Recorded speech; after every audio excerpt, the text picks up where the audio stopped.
welcome to the history of Rome. In a single generation, Rome had recovered from the devastation of the Gallic sack and regained its dominant position within the region. The plebes had demanded and received greater political power, culminating with the election of the first plebe consul in 366 BC, the year after Camillus shepherded the Licinian law through the Senate. I did not mention this last week, but the admittance of plebes into the consulship also saw the end of military tribunes with consular power as one of the highest offices of state. The dual consulship was reinstated for good, and the obsolete office of military tribune was never revived. Subsequent years would see other plebe firsts, including the first plebe dictator in 356 BC and the first plebe censor in 351 BC. Both feats achieved by a single man, Gaius Marcius Rutulus, who, over the course of his illustrious career, would also be elected consul 4 times. By 343 BC, the Romans were once again seen as the great force in central Italy, and, as we are about to see, this meant that their neighbors forever sought to involve them in squabbles that had nothing to do with Rome or Roman interests. The Romans were the big kid on the block every other kid wanted on their side.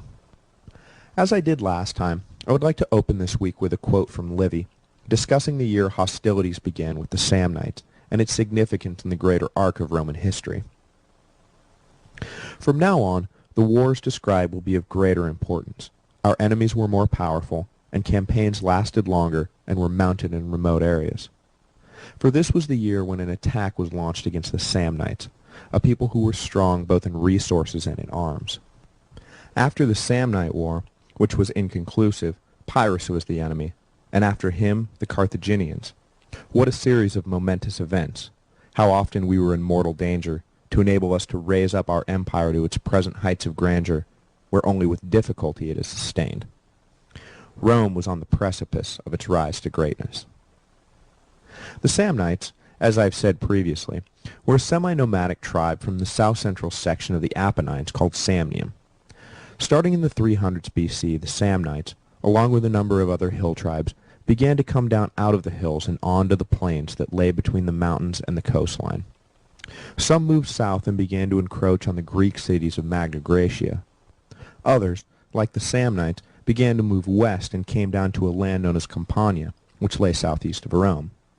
The Greeks in the south sent envoys across the Adriatic to beg for assistance in fighting off the hill tribes, and were answered by Alexander of Epirus, who sent an army to help rid the Greeks of the encroaching menace. As we will see later, this introduction of an army from Epirus would have far-reaching consequences for the Romans. 60 years later, an army from Epirus would again answer Greek calls for aid, only this time not to battle nomadic hill tribes, but rather the growing power of Rome. But we still have a ways to go before we get to that. The largest and most important city in Campania, where the Samnites were setting up shop, was Capua. Known for its rich soil and soft lifestyle, Capua was no match for the hardened Samnite warriors, so, like the Greeks, they cast about for a savior. Envoys were sent to the largest and strongest power in the region, Rome, to beg for aid. The Romans, however, turned the envoys away. Rome had already concluded a treaty with the Samnites and could not in good conscience break it. They had, after all, sworn oaths before the gods. The desperate Capuans then took an extraordinary step. They formally surrendered Capua, its land and citizens, to Rome, willingly making themselves subjects of Rome. The Senate could not look this massive gift horse in the mouth. The land controlled by Capua was some of the best in Italy, and the food it could provide would put the days of grain famine in the rearview mirror forever. The Romans accepted the surrender and sent their own envoys to Samnium, where they explained that Capua was now Roman territory and, as per their treaty, the Samnites must desist all attacks. The Samnites would have none of this and scoffed at the Roman envoys, taking the insulting step of ordering a raid into Campania right in front of the Roman legates. The Romans, offended by this obvious breach of protocol, felt they had no choice at this point but to declare war. And so the First Samnite War began. The two consuls for that year, 343 BC by our reckoning, were Aulus Cornelius Cassus, a capable if forgettable leader, and Marcus Valerius Corvus, a true blue member of the legendary Roman Heroes Club. He was a member of the prominent Valerian family, whose famous ancestral patriarch was Publius Valerius Publicola himself. The surname Corvus, or Raven, was earned as a young man while serving in the army. The legions were squaring off against an army of Gauls when a huge Gallic fighter stepped forward and challenged any Roman to single combat.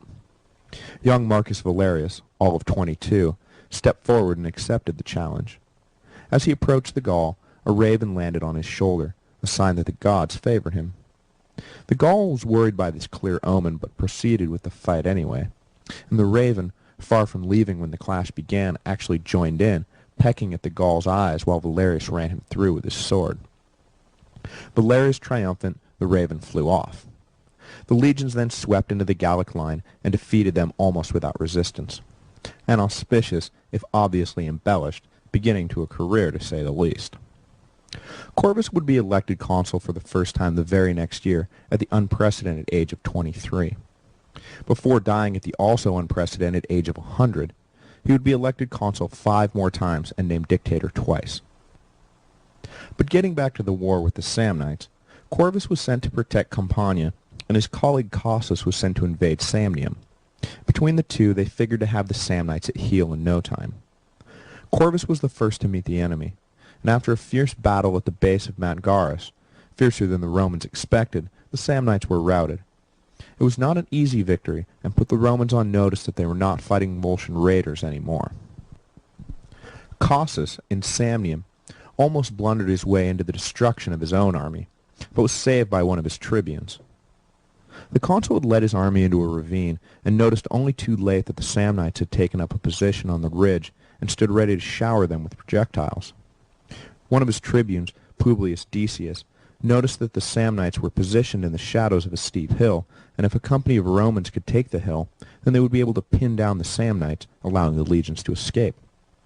Cossus immediately ordered Decius and a detachment of volunteers to execute the plan.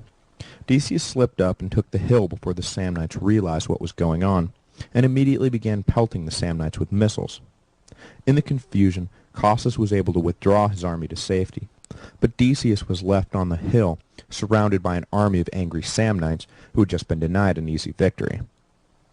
Secure on the high ground, the Roman detachment was able to hold out until nightfall, at which point, recognizing their hopeless position, they decided to risk death by sneaking through the Samnite army, rather than remaining on the hill and safely starving to death. They had gone about halfway through the camp when one of the soldiers dropped his shield on a sleeping Samnite. Decius immediately began yelling at his men to attack anything that moved. The Samnites, half asleep and panicked by the sudden violent commotion, did not know what or who to attack. Decius and his men made a break through the army, killing everything in their path. When they emerged on the other side, Decius took a head count and realized to his great pleasure that of the company of men he had led on a sure suicide mission, he had not lost a single man. In the morning they made their way to the Roman camp and were greeted to thunderous applause. Cossus was about to launch into a speech praising Decius when the tribune cut him off, saying that the Samnites were in complete disarray and the time to finish the job was now. Cossus took the advice and sent his army out. The Romans found the Samnites exactly as Decius had described, in confused disarray, attacked them immediately, and won easily. The Romans had now won their first 2 engagements with the Samnites, but the first had been an unexpectedly hard slog, and the latter would have been a disaster had it not been for the tactical blunder the Samnites had committed by not immediately falling on Cossus's legions. The third and final battle of the war was fought at Susula, near the border between Campania and Samnium. Envoys from that city came to Marcus Corvus with news that the army he had driven off was regrouping and planning to reinvade. Corvus ordered his army forward with all haste, leaving behind all non-essential personnel and gear, marching only with his infantry, cavalry, and what could be carried on their backs. This decision to pack light would prove, unexpectedly, to be the decisive factor in the coming fight. When Corvus arrived at Susula, he ordered a camp built. Due to the paucity of men and material, the camp turned out to be physically much smaller than the Samnites were used to seeing the Romans build. They assumed this meant that a smaller force was encamped, and all their strategic decisions flowed from this faulty assumption. They decided that the best course would be to starve the small Roman garrison out, and began preparing for a siege. The Samnite commanders, rather than keeping their army together, ordered foraging parties out across the countryside for supplies to sustain their army while they waited for the Romans to surrender. Corvus caught wind of the Samnite activities and, as soon as the bulk of the army was scattered, he ordered his men to attack. The Samnites were shocked when the whole of the legions came pouring out of the small camp, not the minor detachment they had supposed they were dealing with. Corvus's army took the Samnite camp almost without a fight, and then spent the rest of the afternoon rounding up the dispersed Samnite foraging parties. The Battle of Sisula was over before it had really begun. This victory marked the end of the First Samnite War. Corvus and Cossus were both awarded triumphs, and Decius was given the grass crown for his heroics. The grass crown was the most prestigious and rarely given military honor, the highest decoration a Roman soldier could receive. It was given to an individual who single-handedly, or nearly single-handedly, saved an entire legion from destruction. It was a rare honor because it was granted only by a vote of the saved legionnaires themselves, and it took extraordinary circumstances for proud Roman soldiers to admit that they had to be rescued. But in this case it was universally understood that Decius had saved their butts, so Decius got the grass crown.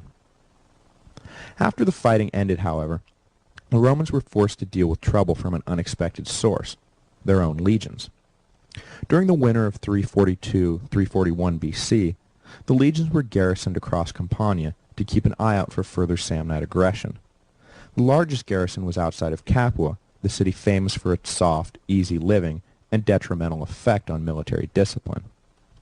Indeed, as we would later see, some note a marked change in the power and endurance of Hannibal's army after spending the winter in Capua during the Second Punic War. The Roman garrison, cooped up for the winter in camp, looked on at the comfortable Capuans and began asking themselves why a people who could not even defend themselves were allowed to have so much when they, the soldiers who would secure the peace, were given so little. The consuls for that year began to hear mutinous rumors coming from the Campanian legions and took steps to nip the conspiracy in the bud, but the move backfired. Their plan was to quietly reassign the men identified as conspirators and shuffle groups of soldiers around so no hard plans could be laid. But the conspirators quickly caught on, and, rather than reporting to their new assignments, they collected at an arranged point and began to actively plot a rebellion. They were soon strong enough numbers-wise, but lacked a leader to make them a cohesive unit.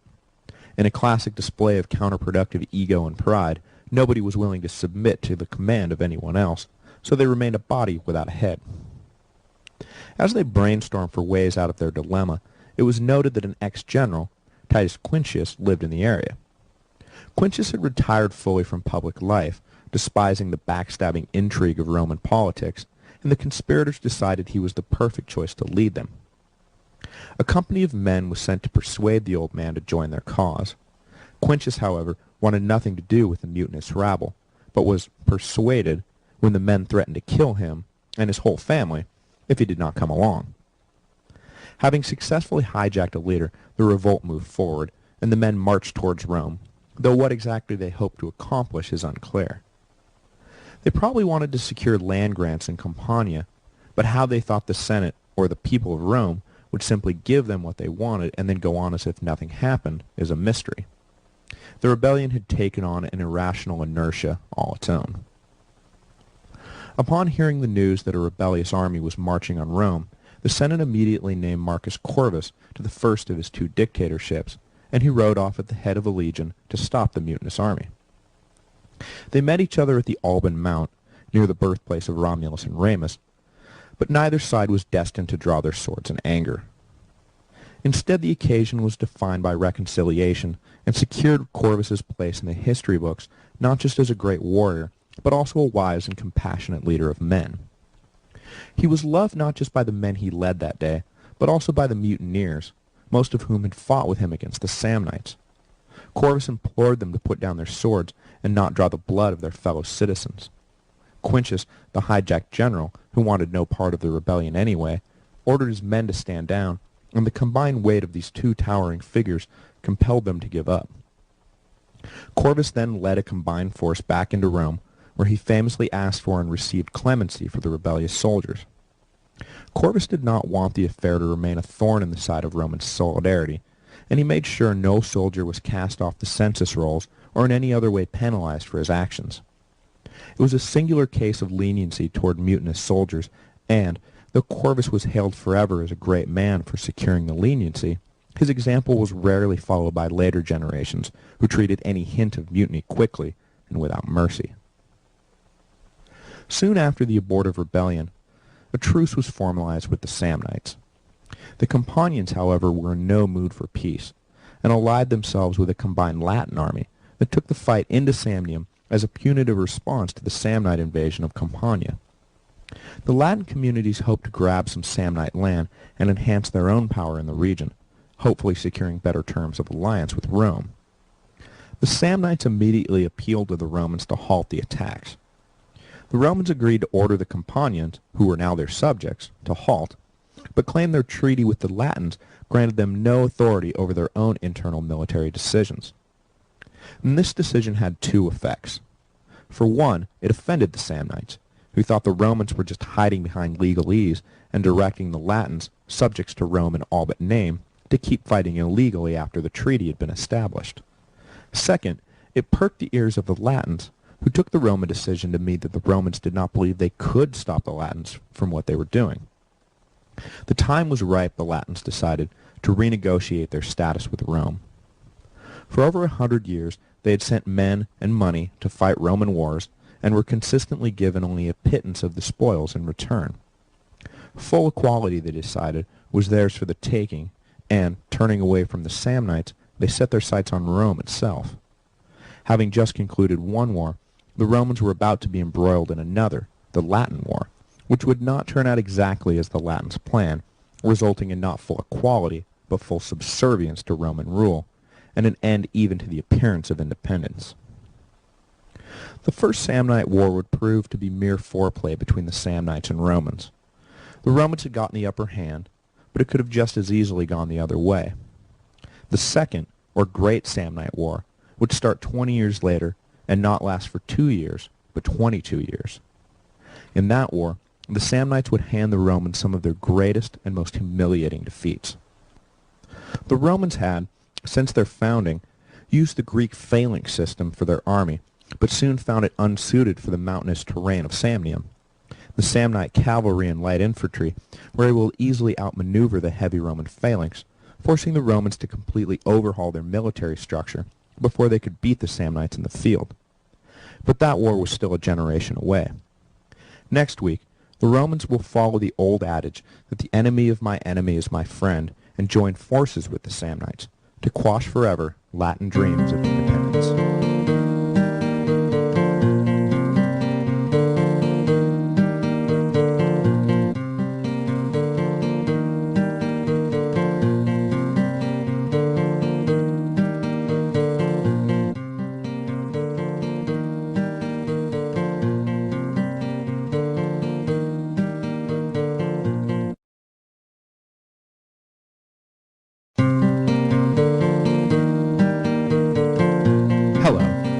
Welcome to the history of Rome.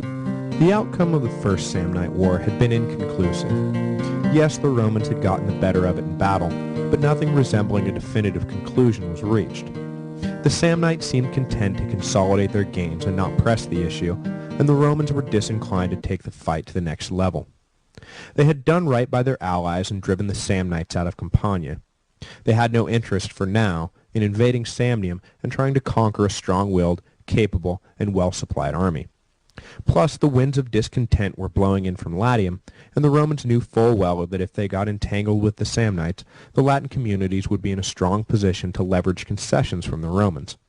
So a treaty of peace was concluded between the Romans and Samnites. The Latins saw this as a tacit admission of weakness and, seeking a more personally beneficial arrangement with the Romans, decided to strike while the iron was hot. But before any sort of conflict with the Latins were joined, a further step was taken in the plebeian, thanks to John for correcting my pronunciation, quest for a greater share in power.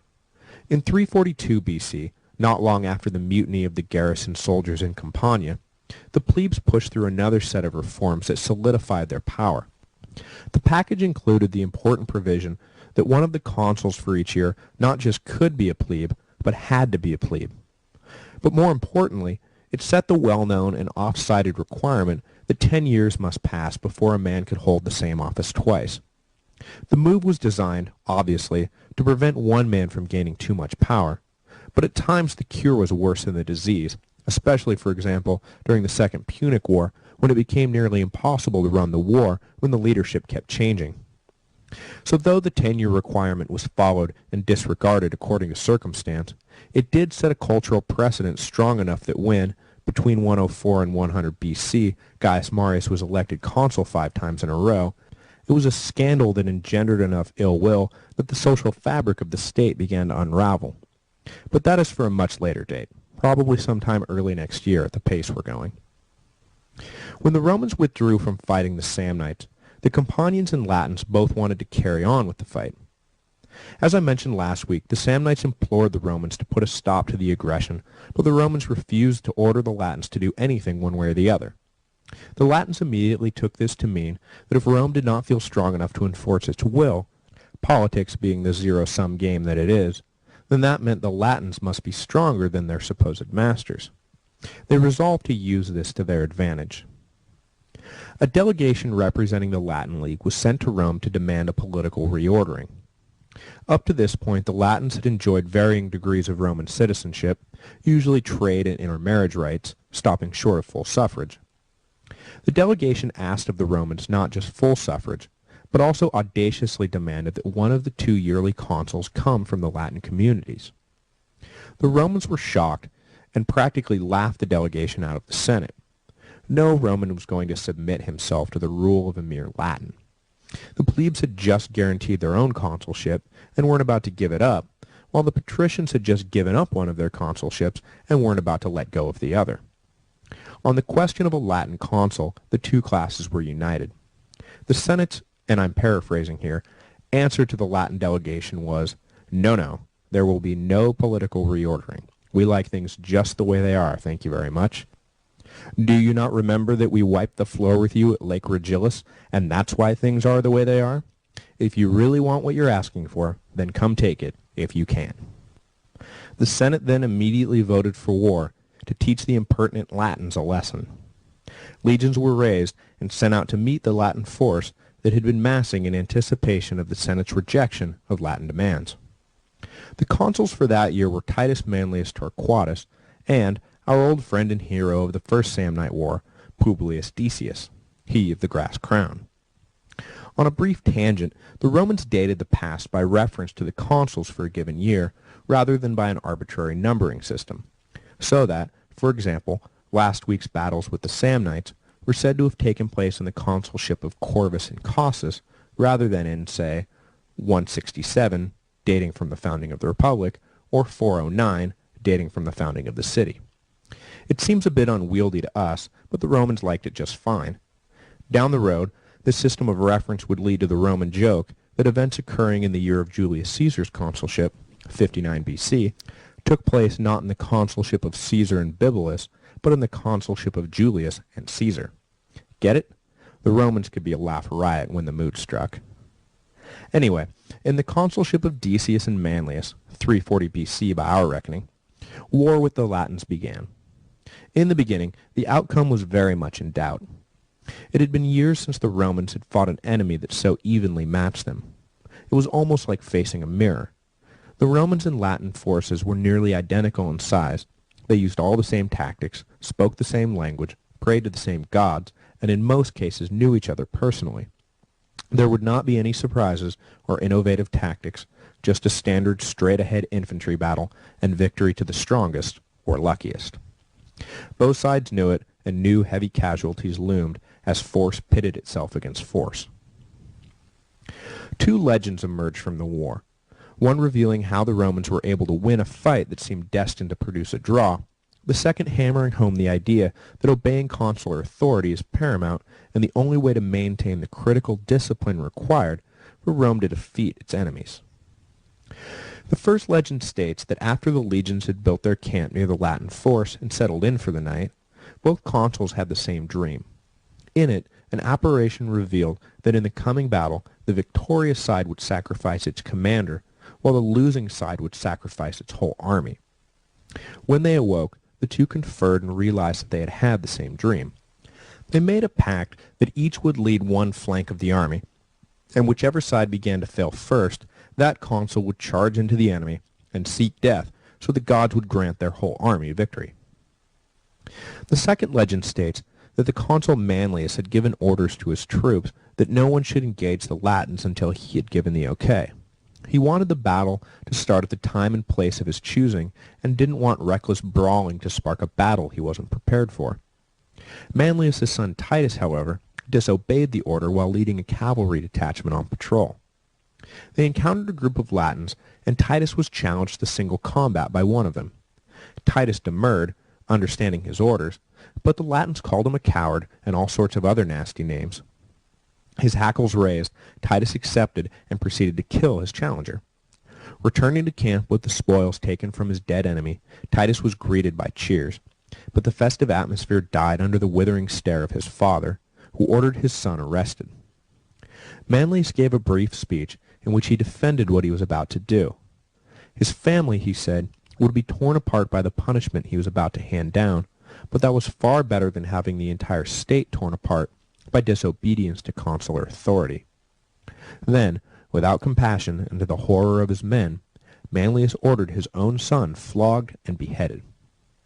Titus was given a hero's burial, and the army, from that point on, hated their commander, but it was, to Manlius' credit, a far more disciplined and professional army that was doing the hating than before. There is nothing new about either of these legends, and they are both retreads of previous stories.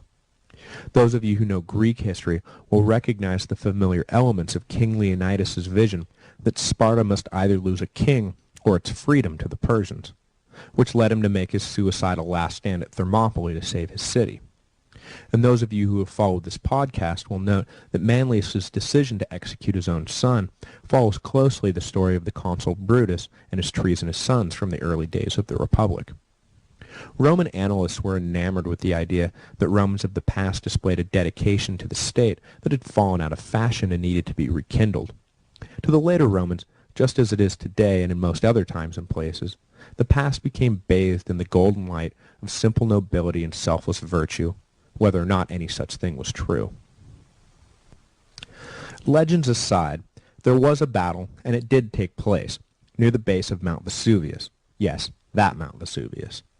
The Latins and Romans lined up for battle, and the fight was joined, with Decius leading the left flank and Manlius leading the right. The fighting was intense and evenly matched, but soon the Roman left began to buckle under the weight of the Latin advance. Supposedly, Decius, knowing what he must do, donned a ceremonial purple-tinged toga and veiled his face. Then, fully armed, he mounted his horse and charged into the opposing line.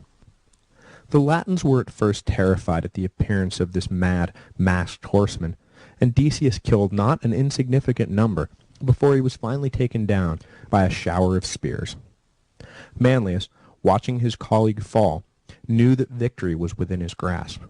He held back a reserve of veteran soldiers, and, when the Latins were worn down, Manlius sent in the fresh troops and the Latins broke. Returning to Rome, it is said that Manlius was greeted with acclaim by the older men, but shunned by the young, who hated him for executing Titus, a well-liked young noble. And whether it was Decius' sacrifice or Manlius' tactics, the Latins were beaten. Over the course of the next year and a half, the Romans pursued a policy of laying siege to each of the Latin cities one by one, dividing them so none could offer aid to any of the others. It was during this stage of the war that the Samnites provided auxiliary forces to the Roman effort, joining the two enemies briefly under the same banner. It was in both of their interests to put down the rising Latins before the Roman-Samnite battle for Italian supremacy really got going. No sense in having some third-party wild card in the mix. They both agreed on that. Some of the Latin cities surrendered at the sight of the Roman army. Some resisted a little and then gave up, and some fought to the bitter end. When it was over, Rome had subdued the entirety of Latium. At this point, the Latin League was abolished once and for all, and any independent Latin identity was destroyed forever. In the aftermath, the Senate gathered and decided the fate of each Latin tribe on a case-by-case basis. Those who gave up quickly or never joined the rebellion were given full Roman citizenship. Those who resisted some were allowed to keep intermarriage and trade rights, but denied the vote, while those who led the revolt were turned off their land and their holdings were colonized by Roman citizens. This treatment of the Latins was typical of Roman official policy. Anyone who was predisposed to friendship and did not resist Roman rule was welcomed openly into the empire and given an array of rights and privileges, while those predisposed to hostility and resistance were simply wiped off the map. Most nations and tribes fell into the former camp and found themselves well treated by their new Roman overlords. It was this policy of generosity that secured the longevity of the ethnically diverse empire. That, and the ruthless extermination of those tribes and nations who fell into the latter camp. The stage is now set for one of the most important wars in Roman history, the Second or Great Samnite War. It is comparable in historical importance to the Second Punic War, which saw the Romans defeat Carthage, and the Macedonian Wars, which brought Greece under Roman control. In the Second Samnite War, the Romans, for the first time, set themselves on a course of conscious expansion with an eye on winning a far-reaching empire. It was a decades-long fight, and the Romans nearly lost a number of times, but when it was over, Rome found itself in control of all Italy. But before we get into all that, I want to pause and give a fuller account of the Roman legion, how it fought, how it operated, and how it was commanded. The Samnite Wars marked a period of transition for the army, and this is a good time to take a look at how the Romans had fought in the past and how they would fight in the future. The strategy and tactics and formation of the legion would remain in place for the next 200-odd years, until Marius came along and reorganized it yet again. And I want you to have a good picture in your mind of what things looked like as we move forward, because it will allow you to visualize the battles of the upcoming Punic Wars better, and later to fully understand why the Romans were able to so decisively defeat the Greeks. So next week we will learn about the Phalanx, its strengths and weaknesses, and why the Romans scrapped it in favor of the maniple system, how many men a centurion really led, hint, the answer is not 100, and what the word legion actually means.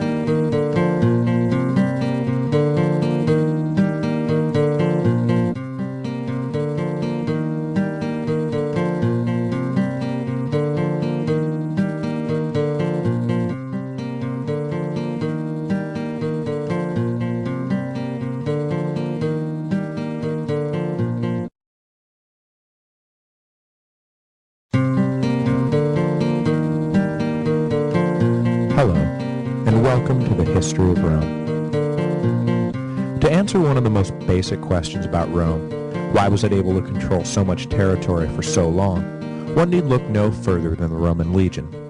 There were myriad secondary reasons: competent hands-off administration, sound economic policies, and superior engineering skills. But at the beginning and end of the day, it was the legion that secured the longevity of Rome. No fighting force matched it in the ancient world. But its dominance was not the result of finding a perfect method of organizing and leading men and then sticking to that static model forever. Rather, the Romans constantly tinkered, rearranged, and improved the legions depending on circumstances. One of the great virtues of Rome, and one the Romans themselves took immense pride in, was their ability to learn from their own mistakes and adopt the superior methods of their enemies. When I was in college, I took a course in ancient political theory where we studied Plato and Aristotle, the Sophists, and other Greek thinkers. But when we got to the Romans, apart from some cursory reading of Cicero and Marcus Aurelius, my professor spent the class periods teaching us legion infantry tactics and how the Roman roads and camps were built. That was Roman political theory, not discourses on the meaning of justice or comparative essays on state organization, but rather how best to build a wall, and how to maintain lines of communication in the thick of battle. The Romans did not spend a lot of time with their head in the clouds, but they did spend a lot of time with their feet in the mud. The power, dominance, and stability and legacy of Rome is all wrapped up in its army.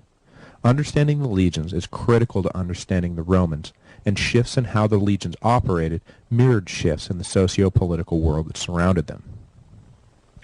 I originally intended this section to be one episode, but as I progressed it kept growing and growing, and so, rather than inundating you with too much information, I have decided to divide it into two parts.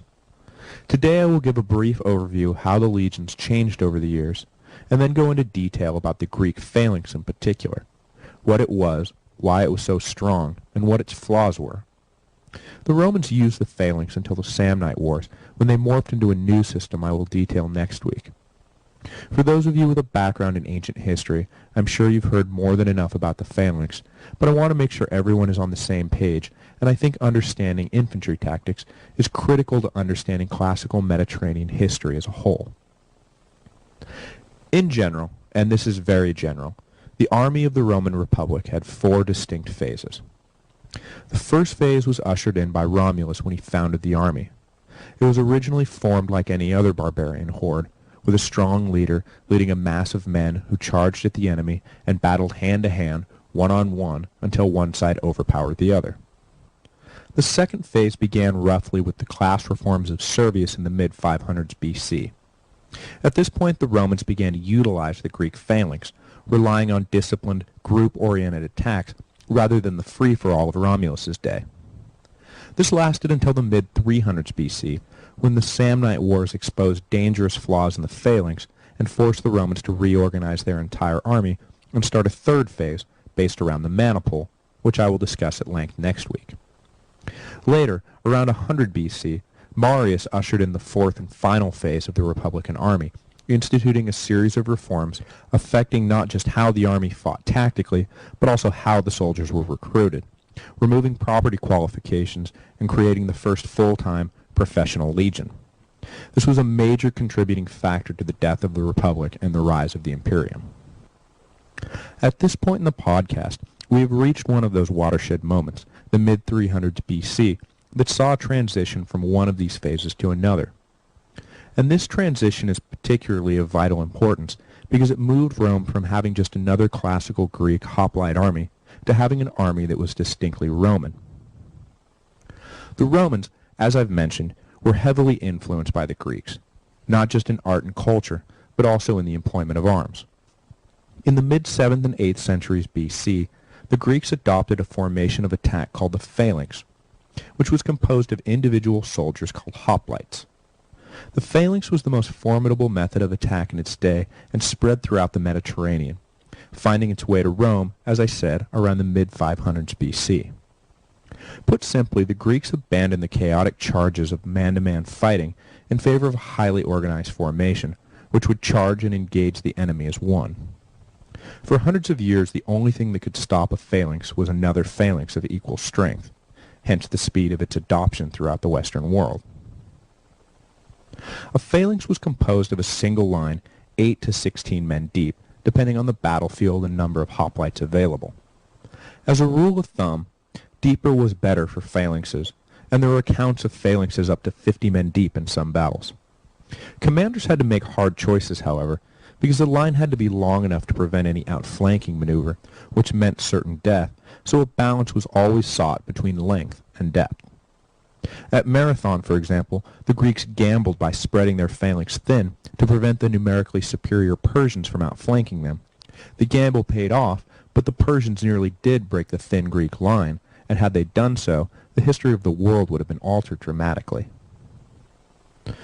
During battle, the men in the front line held their oval shields, called hoplons, hence the name hoplite, in their left hands and long spears in their right. The hoplites stood close together, and in such a way that their shield protected the man to their left, and the man on their right protected them. This formed a shield wall that was virtually impenetrable.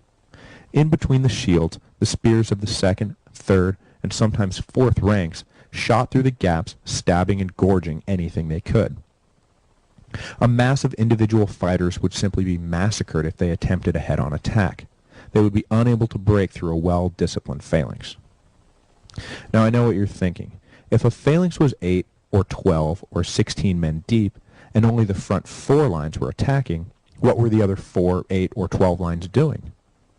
The answer is threefold, but all three folds relate to the all-important task of maintaining the cohesion of the phalanx. The first fold is that as the phalanx initially charged each other, and in the subsequent shoving match, the front lines had to be braced by the men behind them, so they literally, physically, could not be pushed back. The second fold is that the most common way a phalanx was broken was by retreat from the rear. Once men started running out the back, there was no more bracing, no more support, and the other army could push right through you.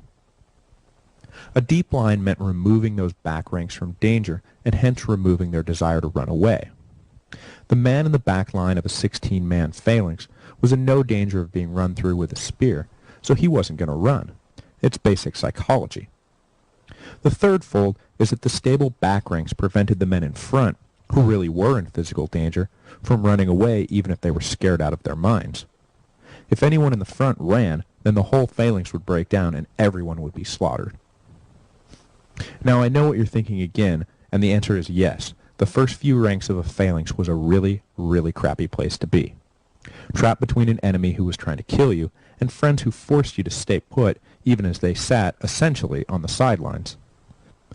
The only way to live if you were in the front was to stick together and move forward, so there was a motivational element to the formation as well. There was, indeed, a lot of psychology built into the phalanx. Maybe all that philosophizing on the human condition paid off. In a warrior society like Greece, though, men clamored to be in the front ranks because that's where all the honor and glory was, and where the commanders placed their best men. So, despite all the dangers, they didn't think the front was such a bad place to be. To each his own, I guess. Now, a last important word on the phalanx.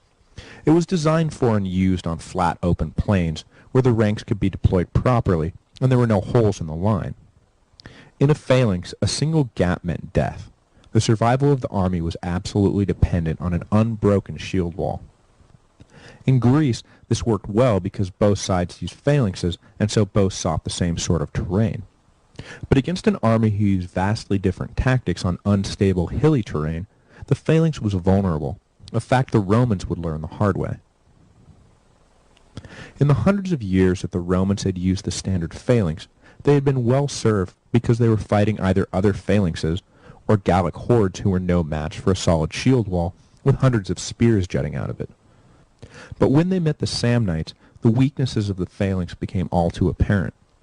The steep, rough country of Samnium, where most of the fighting of the Samnite Wars took place, made it difficult to deploy and maintain a cohesive phalanx. Plus, the Samnite light infantry and cavalry, used to the terrain, were able to easily outflank the Romans. And as I said, an outflanked phalanx was as good as dead. This fatal flaw spelled the end of the Roman use of the phalanx. It was simply not maneuverable enough. When attacking head-on, a phalanx was indestructible, but once hit from the side or back, it was a sitting duck. The densely packed soldiers simply could not turn and set up the critical defensive shield wall in time, encumbered as they were with heavy armor and long spears. If given enough time, the left or right-hand column could reform into a front line, but in battle time was measured in seconds, and a cavalry detachment that managed to get around the line was charging through the ranks in a heartbeat, slaughtering the closely packed hoplites who could not even turn around to defend themselves. This was why the phalanx had to avoid being outflanked at all costs, and why, when the Samnites proved they could get around the Romans changed forever their organizational deployment to develop an immunity to this chronic disease. What the Romans developed was the system that has been handed down as the classic Republican army formation, which we will talk about in detail next week. The maniple system and its three-line deployment, famously referred to as a phalanx with joints.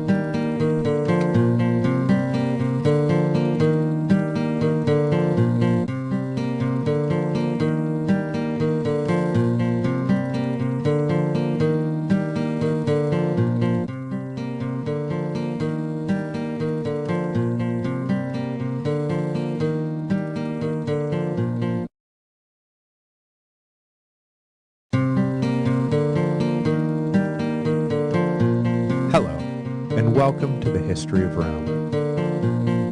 Last time, we focused on the Greek phalanx, the formation of battle used by the Roman army until the time of the Samnite Wars.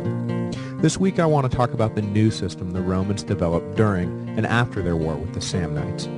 The new organizational structure would remain the standard for the next 250-odd years until the Marian reform of 107 BC and become known to history as the maniple system. It was called the maniple system because it was based around a tactical unit of 120 men called the maniple, which roughly translates as a handful. This unit was capable of acting independently of the rest of the army or in concert with the whole, giving Roman commanders an advantage over their predecessors who had to deal with the bulky single line of a phalanx designed only for closely coordinated forward movement. In a pinch, a general could now order off a single maniple to secure a ridge or plug a hole or turn to face an enemy from behind without jeopardizing the cohesion of the rest of the army. And the new Roman general had another advantage over his predecessor. The Romans abandoned the single line in favor of a staggered three-line deployment. At the outset of battle, the lines formed with 10 maniples in the front, 10 in the middle, and 10 half maniples in the back, arrayed in a checkerboard fashion. Some sources say there were 15 maniples in the front line, and some say there were 15 in the front too. The specifics are hard to weed out due to the lack of source material and the competing claims held therein. So I'm saying 10, 10, and 10, because that seems to be the general consensus, but just know that I could be wrong, and without a time machine we'll never know for sure. Somewhere between 10 and 15 in the front two lines anyway, and definitely 10 in the back. The front line maniples were made up of the youngest and most inexperienced soldiers, generally aged 16 to 20, out on their first campaigns. The second line was made up of soldiers in the prime of their lives, between the ages of 20 and 40.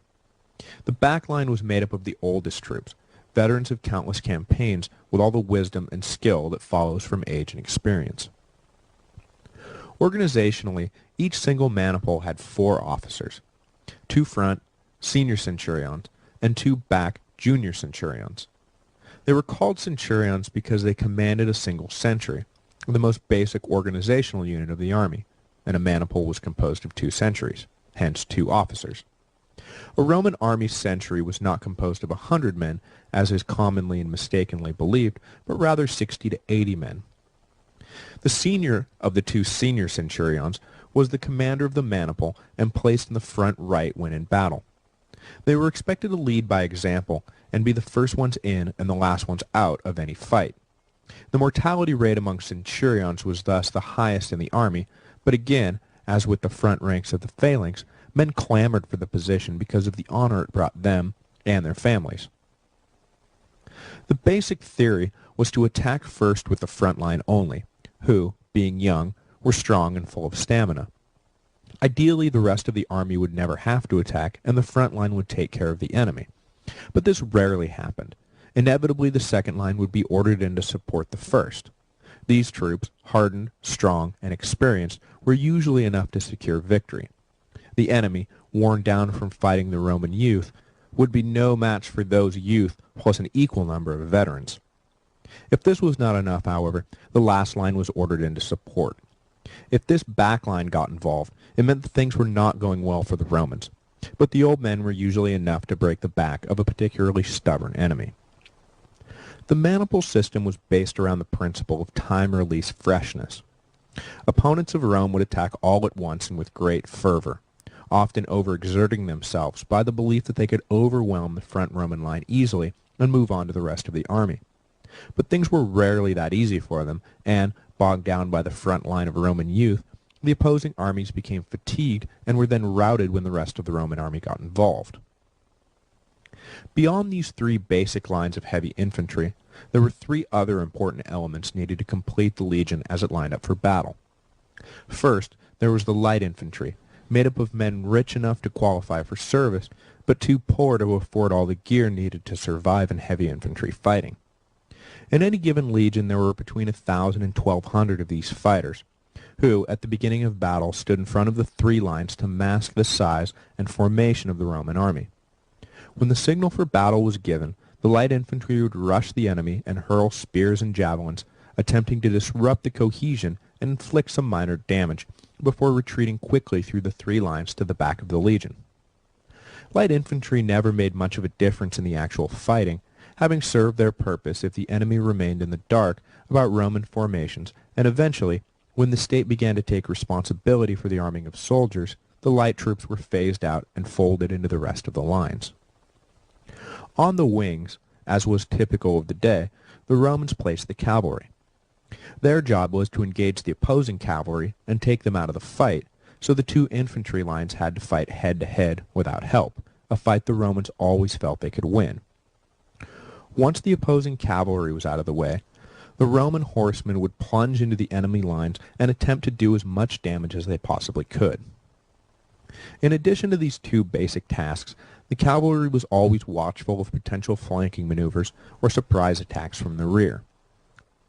Constitutionally, the cavalry was initially made up of the richest Romans, the equites, but as the years passed, the Romans farmed out cavalry work to their allies, never being great horsemen themselves. And these allies were the third element needed to complete a standard legion. Also stationed on the wings, between the Roman lines and the cavalry, the allies were somewhere in between heavy and light infantry. Through the Republican period they were led by Roman officers, but as time went on they began to be led by their own chiefs, or generals. The allies were required to contribute an equal number of infantry and twice the cavalry that the Romans themselves provided.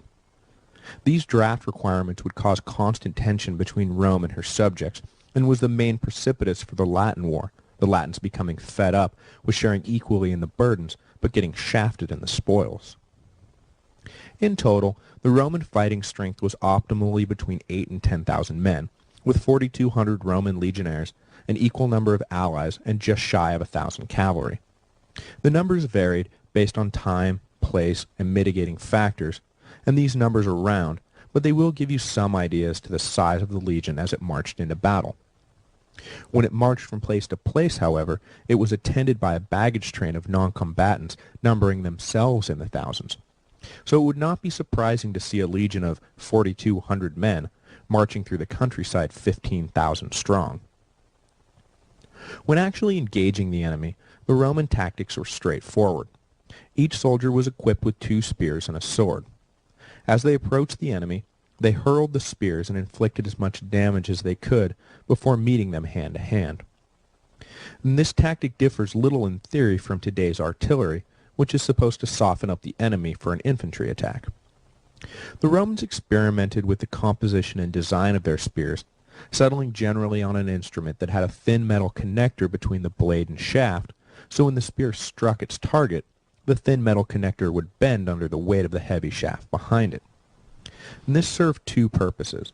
It weighed down soldiers and shields that were struck, but it also made the Roman spears unusable to the enemy, for it was common practice in the ancient world to throw back spears hurled in by the enemy. When the gap between the armies was closed, the legionaries pulled out their short swords, double-edged and sharp at the tip. This could be used either for stabbing or slashing, and were incredibly destructive in close quarters. The famous gladius has not appeared yet in our narrative, which emerged after the Romans encountered Spanish swordcraft in the next century, but the principles behind that famous sword were already present. Once engaged in hand-to-hand combat, it was simply a matter of killing or wounding everything that moved until the enemy broke and fled. In addition to these forward, offensive-minded tactics, the new maniple system also had a built-in defensive strategy. If the front lines were overwhelmed, they could quickly retreat between the gaps in the middle line and regroup behind the more capable middle-aged fighters, and if they faltered, then they could all hide behind the third line, and by this time the first line would be ready to fight again, which allowed the Romans to retreat without having it devolve into a frightened, unorganized free-for-all. The Phalanx lacked this element, and once it broke, it was every man for himself. The maniple system also had the advantage of being far harder to flank than a phalanx. Any attempt to do so would either be met by the cavalry, backline maniples ordered forward, or by frontline maniples themselves peeled off from the main fight and sent in a different direction. All in all, it was a significant advancement from the phalanx, and as we will later see, when the Romans clashed with the Macedonians around 200 BC, the result would be a clear and decisive victory of maniple over phalanx. But it was not just the system that made the legion so dominant. It's not that anyone could be inserted and the result would have been the same. Nor was it the case that the Romans were bigger or stronger than their opponents. In fact, in many cases, facing huge lumbering Germanic tribes, the Romans looked puny by comparison. Rather, the legions prevailed because of a group discipline that became the nightmare of opposing armies. In general, ancient warfare was a passionate affair, with lots of yelling, chest beating, and frenzy. But the Roman legion was a cold, inhuman machine. They were never intimidated and rarely broke ranks. Their comrades could be dying to their right and left, but the legionnaire himself seemed unaffected and kept moving forward. This was unsettling to say the least, and sapped the morale of Rome's enemies. The Roman soldier did this not because he was unfeeling. Quite the contrary, the Romans were a passionate people. But in war, there was only one thing a legionnaire feared more than the enemy: his commanding officer. Roman discipline was notoriously harsh, though it was not without its positive aspects. It was based on a system of rewards and punishment that were designed to promote bravery and eliminate cowardness. Punishment ranged anywhere from psychological humiliation. For example, a disgraced sentry might be forced to eat standing up, so their comrades would always know who had lost their standard, to scourging for, say, disobeying orders, and up to death, a punishment that was handed down routinely when the actions of an individual put the entire army at risk, like, for example, falling asleep while on sentry duty. Woe to the sentry who fell asleep. He was stoned and beaten to death by his comrades. Not a pretty sight, but keeping watch was a sacred trust that could not be breached under any circumstances. It was simply too important. On the flip side, the Romans invented a plethora of fancy medals and awards given out to soldiers who distinguished themselves in battle. I have already talked about the grass crown given to a soldier who saves an entire legion, but there were literally hundreds of other honors. For example, an award was given to the first man over a wall when the army was assaulting an enemy camp or city. And this was not taken lightly. For whole centuries, lines and legions took it as a matter of great pride when one of their own took the prize. So when competing claims were brought to the attention of a commander, great care had to be taken in adjudicating the decision, because tempers were always running hot when awards were on the line. The most common rewards ranged from double rations, a huge motivator, to promises of more land when released from service, to heads of cattle. Anything a soldier valued would be metered out for instances of selfless bravery, which the Roman commanders were always promoting. There was a darkly humorous case during the Second Punic War of a commander promising extra rations for every enemy head brought back to camp. But the soldiers became so burdened by the work of beheading and carrying heads that they began to actually lose the fight. And in the heat of battle, the commander had to issue a proclamation that everyone would receive extra rations regardless of the heads, but they did have to actually win the fight, which the soldiers, now free of their grisly baggage, promptly did. This discipline allowed the Romans to keep their cool in battle and keep plugging away rather than running. They knew what would happen if their corpse was found on the field with a wound in the back. They would be buried without honor, and their family would be ostracized. Those who fled from Cannae, one of the greatest defeats in Roman history, were never allowed to return home, remaining in exile, fighting in Sicily until finally they were allowed to serve as bait for Hannibal and die with dignity in a suicide mission, something they had pleaded for years and were finally granted. The last thing I want to impress upon you about the superiority of the Roman legion over enemy forces was their meticulous attention to detail. It is often said that amateurs study tactics, but professionals study logistics, and the Romans embodied this belief. They took great care to always preserve supply lines, communication lines, and set up their camps in the most defensible possible position. This last was critical because the Greeks, for example, set up their camps to simply be close to the site of battle without thought to any other practical considerations. The Romans, however, took great care in ensuring they held the high ground and were in a well-defensible spot. A routed Roman army often staved off final defeat behind the walls of their camps, and many Roman victories were secured by overrunning the poorly constructed camps of their enemies. The Romans always scouted and protected sources of food and fresh water, and, knowing that this often meant the difference between a strong army in the field and a weak one, always sought to cut off the food and water supplies of their enemies before engaging in battle. Battles were often won or lost based on nothing more than the existence of a good breakfast on the day of the battle. So as much time as they spent trying to figure out how to neutralize opposing cavalry, they spent 10 times as much time thinking about how to secure pasture land for their horses. It was the boring details of making sure everyone had proper footwear and that the trenches were dug to a proper depth that really set the Romans apart from their enemies, who often had every intention of just showing up for a fight. The Romans never just showed up for a fight. They planned everything down to the smallest detail. The fight itself became almost an afterthought. So there you have it.